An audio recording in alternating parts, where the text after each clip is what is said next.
1978, Australia finally accepted us. So if you can imagine my father having fought in the war, survived the war, built a boat, smuggled the family out to sea, survived sea, endured the I'm sorry, not the re-edu camp, the refugee camp, Mm. and then coming to Australia with a wife who had tuberculosis, Mm. two young children, and a newborn into a Mm. new country with nothing, nothing.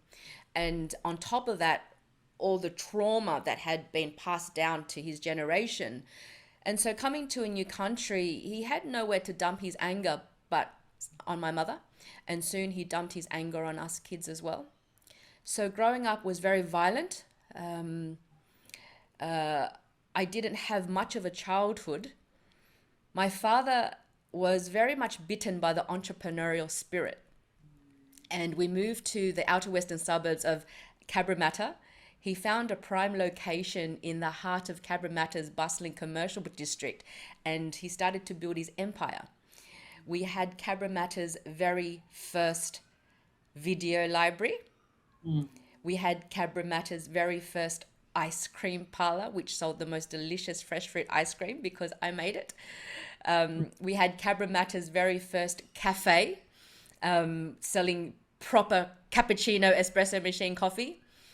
And we opened our restaurant as well. My father also had a driving school on the side, and us kids provided the child labor. So I started working full time when I was 7. My brother Lewis started working when he was 6, and Luke started working when he was 4 or so. So, work ethic, we have a ferocious work ethic. The consequences were that we would be beaten if we didn't perform.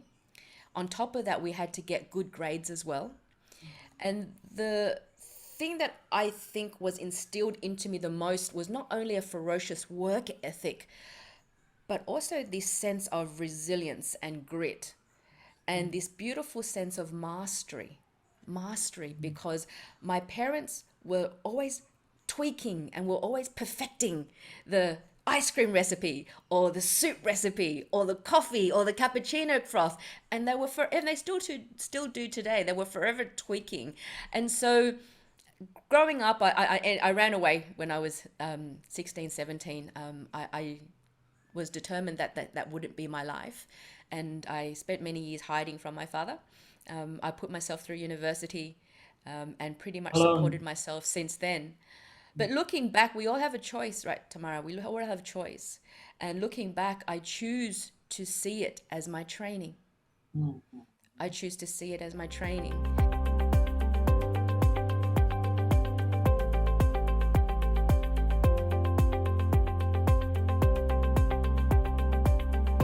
If I could put this big umbrella around the journey, being that the life we live are the lessons that we teach.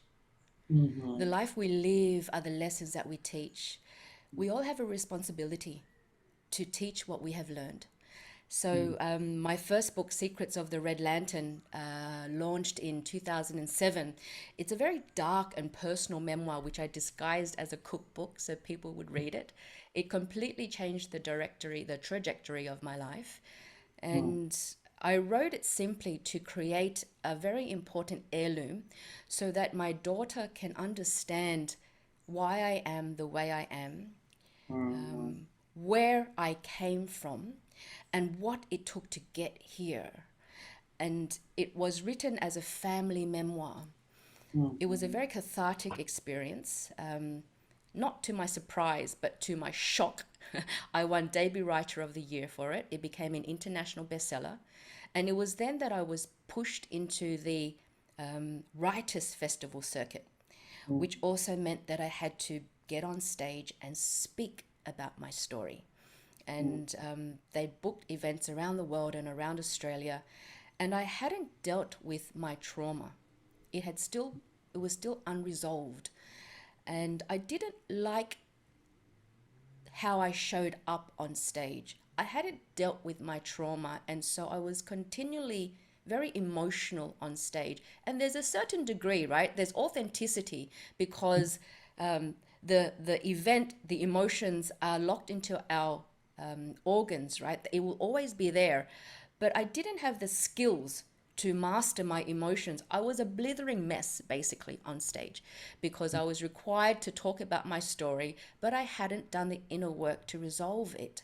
And so that was the very first experience of me being a speaker, as well as the very first experience of me saying, it's time now to walk down the long hall of mirrors and really sort my stuff out.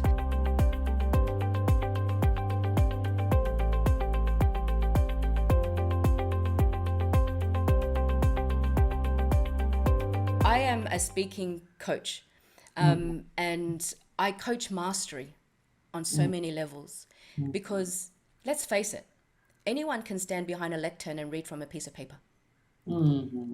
Anyone can speak, but can you communicate with impact? Can you touch people in their very core, move them just a little, and come out just at the right time so that you're not traumatizing them? And this is there's a lot of integrity that comes along with that. Sure, I can tell my story, but if I get too gratuitous, I've gone out of integrity because I'm not there to traumatize anyone. And so this is all the mastery of understanding emotional timeline, the power of pausing, the non-verbals, the verbals, but the first and foremost is we've got to get congruent.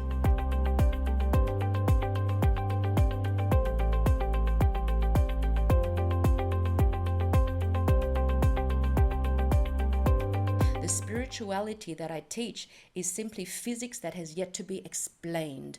How do I live my life to remain in spirit and inspired so that I can do the best work, be the best version of myself, so that I'm not weighed down with toxicity and the addiction to the emotions of the past? How do I get myself in a high vibration so that I'm closer to the sun, the solar, the solutions to my business problems, to my life problems? The spirituality that I teach allows you to remain so much in spirit and so much inspired that you live life with more ease and less suffering. More ease and less suffering.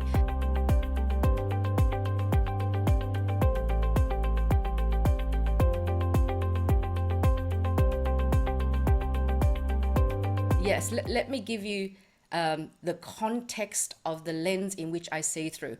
So not only am I a woman, I'm an Asian woman. Not only am I an Asian woman, I am a short Asian woman. So I've experienced all the isms: racism, sexism, ageism. I've experienced all the isms. The thing is, I don't do victim well. I don't do victim well. And so I pay it no mind. I pay it no mind. My question is always, what does it matter? What does it matter? You know, some people live their life just waiting to be insulted, waiting to be offended, because I love myself too much to not go there. I love myself too much. I love myself too much to have it bother me. This is the work so that we're not bothered by stuff.